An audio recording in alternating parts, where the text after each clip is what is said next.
பார்ஷயோஹோ சரசிஜா வசுந்தரே பாதையோச்ச மணிபாதுகே யுவாம் சன்னிகர்ஷதனச்சேன் மதுத்விஷா கிங்கரிஷ்யதி கிருதாகராம் கணாம். அப்படி என்ன பண்றான்னு புரியலையே. பாதுகாதேவி அப்படின்னா நமக்கு விசேஷ அனுகிரகம் பண்றான்னா நிறைய இருக்கு.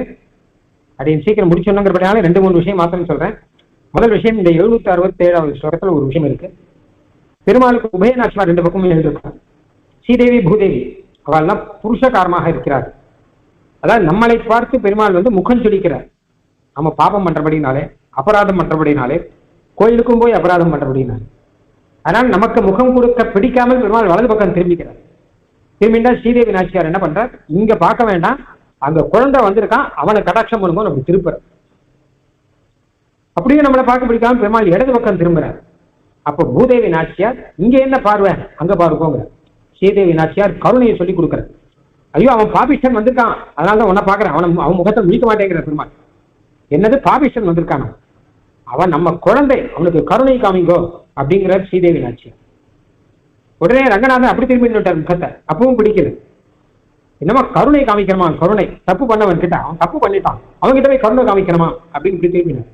பூமிதேவி நாச்சியார் சொன்னார், யாரு சொன்னா தப்பு பண்ணான்னு சொல்லு, தப்பு பண்ணா பொறுத்துக்கணும், கருணை காமிக்கணுங்கிறது அப்புறம், முதல்ல பொறுத்துக்க தெரியும், தப்பே இல்லை, முதல்ல அதை பொறுத்துக்கோங்க.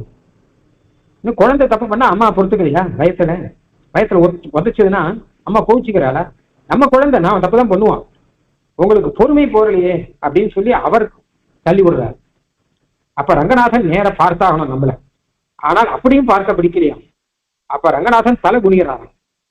2 பக்கமும் பார்க்க பிடிக்காமல், நேர இருக்க நம்மளையும் பார்க்க பிடிக்காமல் ஸ்ரீரங்கநாதன் தலை குனியும் போது அப்பதான் பாதுகாதேவி என்ன பண்றார், நம்ம சிரஸ்ல வந்துட்டு, அதான் அர்ச்சகர் பாதுகா சாதிக்கிறார் இல்லையா, நம்ம சிரஸ்ல வந்துட்டு அப்போ போய் திருவடி கிட்ட இருக்கார். அப்ப ரங்கநாதன் பார்த்தா பாதுகாதேவி சொல்றார், என்னது குழந்தை வந்திருக்கான்னு அனுகிரகம் பண்ணுங்க.